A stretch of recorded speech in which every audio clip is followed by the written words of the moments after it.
Hello दोस्तों, welcome to my YouTube channel. जैसा कि आप लोग जानते हैं, मैं थोड़ा बिजी था, इसीलिए आप लोग की क्लास नहीं ले पाया। तो चलिए चलते हैं, आज का क्वेश्चन शुरू करते हैं। जो कि मेरा चैनल आप ही नया नया शुरू कर, जो मैं आप लोग को बोला था कि 25 क्वेश्चन सीरीज कराने जा रहा हूँ, जिसमें सभी इंपॉर्टेंट क्वेश्चन होंगे जो हर एग्जाम के लिए महत्वपूर्ण होंगे। तो चलिए यहाँ पर चलते हैं। पहला क्वेश्चन है, निम्नलिखित में से कौन सा जैन धर्म के असली संस्थापक माने जाते थे। तो यहाँ पे ऑप्शन है, पहला ऑप्शन विशालनाथ, पार्श्वनाथ, नेमिनाथ, वर्धमान महावीर। तो इसका राइट आंसर हो जाएगा पारसनाथ। ठीक, ये जो है जैन धर्म के 24वें तीर्थंकर, इनके वास्तविक संस्थापक माना जाता है जैन धर्म के। तो चलिए चलते हैं अगला क्वेश्चन है, जैन धर्म के अनुसार तीर्थंकरों की कुल संख्या कितनी थी। जैन धर्म के अनुसार तीर्थंकरों की कुल संख्या थी। यहाँ पे ऑप्शन है, पहला ऑप्शन 21, 32, तीसरा ऑप्शन है 24, चौथा ऑप्शन है 25। तो इसका राइट आंसर हो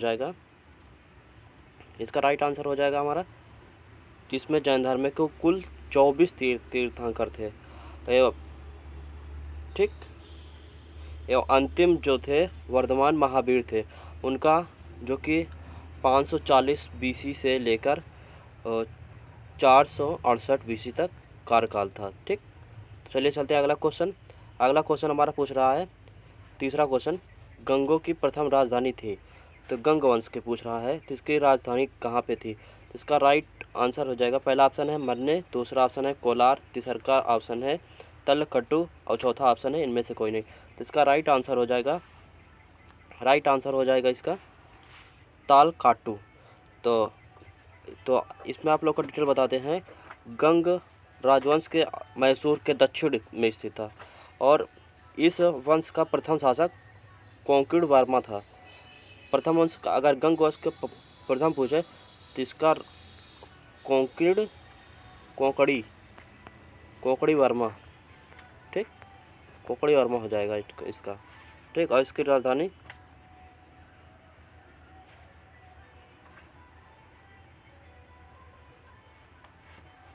ठीक।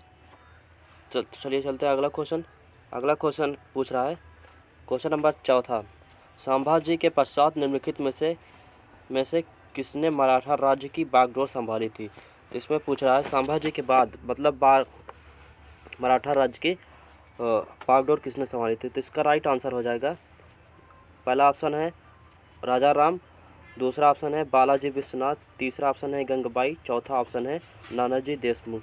तो इसका राइट आंसर हो जाएगा राजा राम।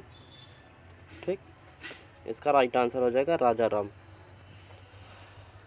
ये पूछ रहा है, मराठा राज्य की बागडोर संभाली थी संभाजी की मृत्यु के बाद।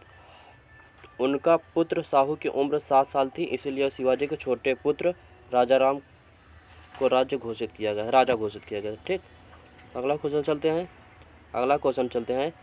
पांचवा क्वेश्चन है हमारा, इसमें पूछ रहा है, सबसे पहले रेलवे लाइन किसके शासनकाल में निर्मित हुई।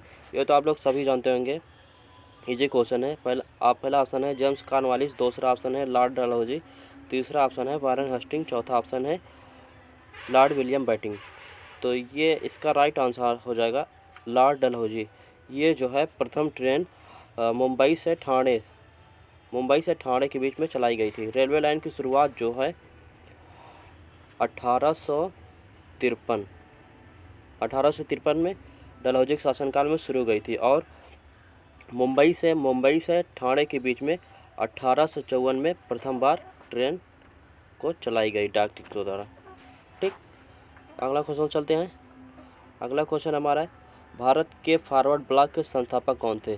पहला ऑप्शन है अशोक मेहता, दूसरा ऑप्शन है आसाफ अली, चौथा ऑप्शन JB कृपलानी, चौथा ऑप्शन है सुभाष चंद्र बोस। तो इसका राइट आंसर हो जाएगा, आप लोग सभी जानते होंगे, इसका राइट आंसर होगा सुभाष चंद्र बोस जो ने है 1939 में फॉरवर्ड ब्लॉक की स्थापना की थी। इनको नेताजी के नाम से भी जाना जाता है। इन्होंने दिल्ली चलो का नारा दिया था, तुम मुझे खून दे मैं तुम्हें आज़ादी देगा, ये भी सुभाष चंद्र बोस का नारा दिया था, इसको याद रखिएगा। ठीक, चलिए चलते हैं अगला क्वेश्चन। सातवां क्वेश्चन हमारा है, प्रसिद्ध कविता सरफरोशी की तमन्ना निम्नलिखित में से किसने लिखी थी? तो यहाँ पहला ऑप्शन है चंद्रशेखर आज़ाद, दूसरा ऑप्शन है अशफाकुल्ला खान, तीसरा ऑप्शन है बिस्मिल अजीमाबादी, चौथा ऑप्शन है राम प्रसाद बिस्मिल। इसका राइट आंसर हो जाएगा बिस्मिल अजीमाबादी। ये जो सरफरोशी की तमन्ना कविता 1921 पटना में 1921 में पटना में अजीमाबाद उर्दू में लिखा गया था। इसको किस में लिखा गया था? उर्दू। इसको याद रखिएगा, उर्दू में लिखा गया था। इसी दौरान स्वतंत्रता संग्राम के रूप में इसे श्रेय जाता है। ठीक, तो चलिए चलते हैं अगला क्वेश्चन हमारा है ऐतिहासिक लखनऊ समझौता के निर्माता तथा वियतनाम में होने के लिए हिंदू मुस्लिम एकता के राजदूत की उपाधि किसे सम्मानित किया गया? पहला ऑप्शन है सर सैयद अहमद खान, दूसरा ऑप्शन है फजल उल हक, तीसरा ऑप्शन है सैयद मोहम्मद सफ़र उद्दीन कादरी, चौथा ऑप्शन है मोहम्मद अली जिन्ना। तो इसका राइट आंसर हो जाएगा मोहम्मद अली जिन्ना। मुस्लिम लीग के अतिरिक्त भारतीय राष्ट्रीय कांग्रेस के सदस्य मोहम्मद अली जिन्ना 1916 जो लखनऊ समझौता हुआ था 1916 में महत्वपूर्ण इनकी भूमिका थी। ठीक, और इन्हें हिंदू मुस्लिम एकता का राजदूत की उपाधि भी दी गई थी मोहम्मद अली जिन्ना को। ठीक, तो चलिए चलते हैं अगला क्वेश्चन हमारा है निम्नलिखित में से ऐतिहासिक घटनाओं को उनको क्रमानुसार व्यवस्थित करें। ठीक, तो चलिए चलते हैं। पहला असहयोग आंदोलन, सविनय अवज्ञा आंदोलन, चौरी चौरा हत्याकांड। तो यहाँ पे आंसर हो जाएगा असहयोग आंदोलन, जो कि है असहयोग आंदोलन 1920। और उसके बाद चौरी चौरा, इसको जानते हैं 5 फरवरी 1922। और नमक और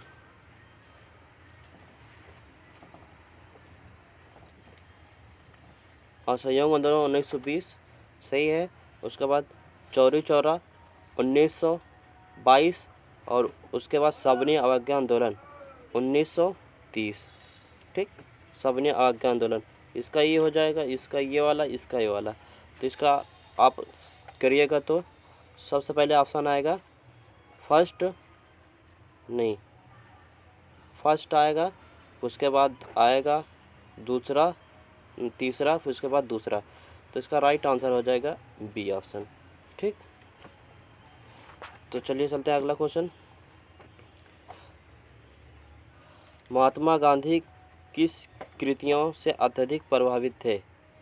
मतलब किनकी कृतियों से महात्मा गांधी अत्यधिक प्रभावित थे? पहला ऑप्शन है कार्ल मार्क्स, दूसरा ऑप्शन है बर्नार्ड शॉ, तीसरा ऑप्शन है लेनिन, तो चौथा ऑप्शन है लियो टॉलस्टॉय। तो इसका राइट आंसर हो जाएगा लियो टॉलस्टॉय। ठीक, अगला क्वेश्चन चलते हैं 11वें नंबर। डोनाल्ड ट्रम्प इनमें से संबंधित है?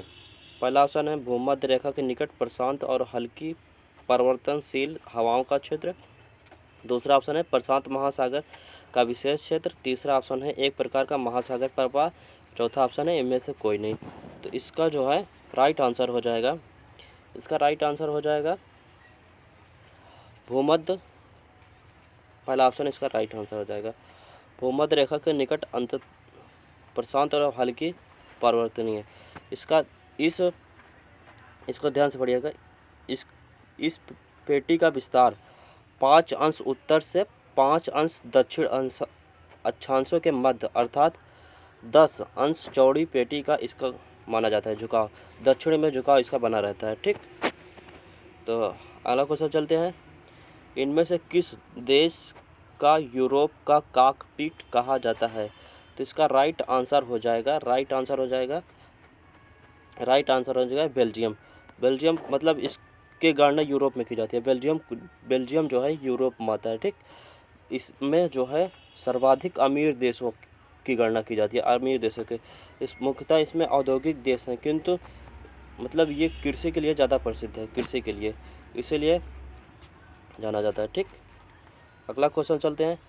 भारत के पश्चिमी समुद्र तट पर वर्षा किस मानसून में होती है? तो इसका राइट आंसर हो जाएगा दक्षिण पश्चिम। ठीक, आसान क्वेश्चन है, दक्षिण पश्चिम मानसून। अगला क्वेश्चन चलते हैं। कृष्णा नदी का उद्गम स्थल के समीप है? तो इसका राइट आंसर हो जाएगा,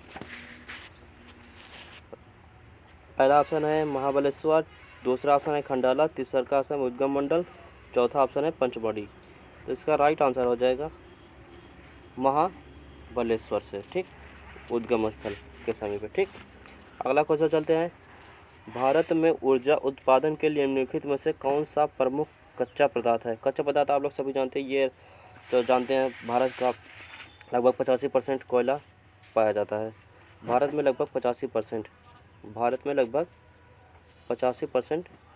कोयला पाया जाता है। ठीक, अगला क्वेश्चन चलते हैं। निम्नलिखित में से कौन सी पंचवार्षिक योजना सही नहीं है? ठीक, तो इस पहला ऑप्शन है प्रथम 1956 पंचवार्षिक योजना 1951 से 1956, ये भी सही है, ये भी सही है, तीसरा भी सही है, और चौथा ऑप्शन जो है ये गलत हो जाएगा। ठीक, ये 3 वर्षीय थी, 3 वर्षीय योजना थी। पिछली सरकार इसमें किसकी आई थी? मोरारजी देसाई की, जो कि इसे 3 वर्ष ही रखे गए थे। ठीक, चलिए अगला क्वेश्चन चलते हैं। अगला क्वेश्चन है 17 नंबर। देश की आर्थिक प्रगति का निर्धारण किसके आधार पर किया जाता है? तो इसका राइट आंसर हो जाएगा, ये इकोनॉमी का क्वेश्चन है, थोड़ा कठिन भी हो सकता है। इसका राइट आंसर होगा देश के प्रति व्यक्ति आय में वृद्धि। ठीक, अगला क्वेश्चन चलते हैं। प्रधानमंत्री जन धन योजना का उद्देश्य क्या है? प्रधानमंत्री, पहले ये देखिएगा, पहला प्रधानमंत्री योजना की शुरुआत कब की हुई थी? इसकी शुरुआत जो है 28 अगस्त 2014। ठीक, उसका ध्यान से याद रखिएगा, प्रधानमंत्री जन धन योजना का उद्देश्य क्या है। ठीक, तो इसका राइट आंसर हो जाएगा पहला ऑप्शन, देश में वित्तीय समावेश को बढ़ावा देना। ठीक,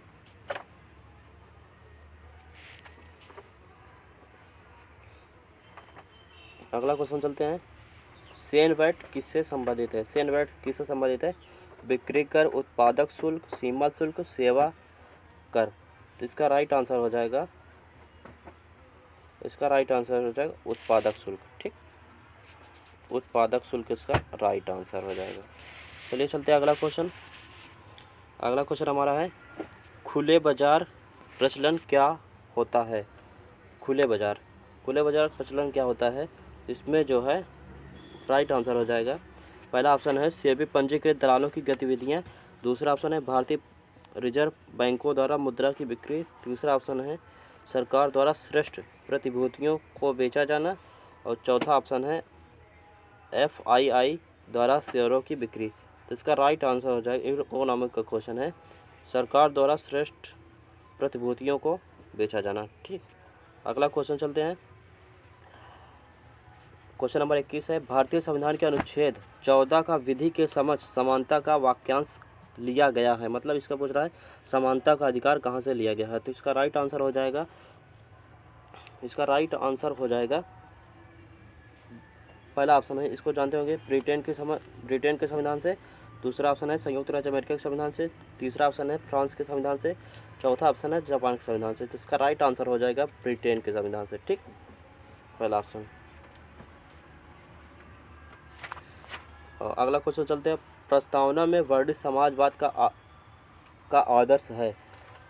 तो पहला ऑप्शन है लोगों को अपनी निजी सरकार चुनने का अधिकार, लोगों को अपना धर्म चुनने का अधिकार, राष्ट्रीय संपदा के समान वितरण का ध्येय रखता है,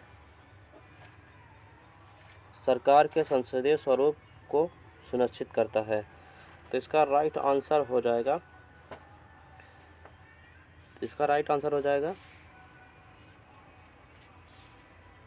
राष्ट्रीय संपदा को समान वितरण का ध्येय रखता है।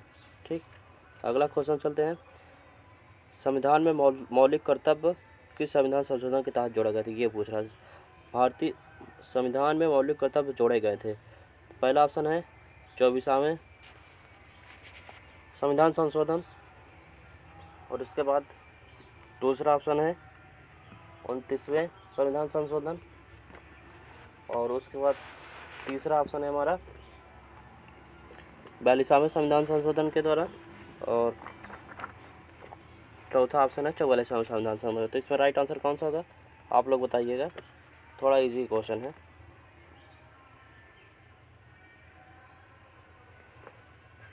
तो इसका राइट आंसर हो जाएगा, इसका राइट आंसर हो जाएगा, इसका राइट आंसर हो जाएगा 42वां संविधान संशोधन, 42वां संविधान संशोधन। ठीक, 42वां संविधान संशोधन जो है, 42वां संविधान संशोधन 1976, 42वां संविधान संशोधन 1976 में बिल पारित हो गया, मगर लागू जो है 1977 से लागू हो गया था। इसे लघु संविधान के रूप में जाना जाता है। प्रस्तावना में पहली बार 42वां संविधान संशोधन जो है प्रस्तावना में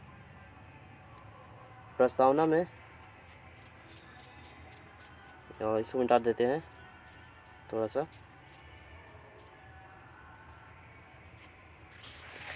यहाँ पर चलिए आप लोग को हम बता देते हैं कि मेरा हैंड राइटिंग का है, इसमें हम आप लोग को दिखा देते हैं। ठीक, तो यहाँ पे जो है इसमें जोड़ा गया था पंथ निरपेक्ष, समाजवाद, अखंडता। ठीक, इसमें 3 चीज़ जोड़ा गया था। चलिए चलते हैं अगला क्वेश्चन। विश्व खाद्य पुरस्कार 2021 किसे सम्मानित किया गया था। तो ये इसमें कोई डिटेल्स पढ़ने की जरूरत नहीं है, इसका सीधा सीधा राइट आंसर हो जाएगा, जो कि करंट है, डॉक्टर शकुंतला हरकिशेखर। ठीक, अगला क्वेश्चन चलते हैं। 25 सितंबर मतलब क्वेश्चन नंबर 25 है, सॉरी। 15 सितंबर को किसका जन्म दिवस के अवसर पर राष्ट्रीय अभियंता दिवस मनाया जाता है। अभियंता मतलब इंजीनियर्स डे मनाया जाता है। तो इसका राइट आंसर हो जाएगा, इसका राइट आंसर होगा एम विश्वेश्वरैया। इन्हें हरित क्रांति का भारत जनक भी कहा जाता है। ठीक, ये है हमारा, ये नीचे चला गया, ये मेरा यूट्यूब चैनल है टारगेट गवर्नमेंट जॉब। ठीक, तो अगला क्वेश्चन, इसे सब्सक्राइब कर लेना। ठीक, और ऐसे वीडियो देख ले अपना हमारा अपने दोस्तों के लिए जरूर शेयर करिए। धन्यवाद।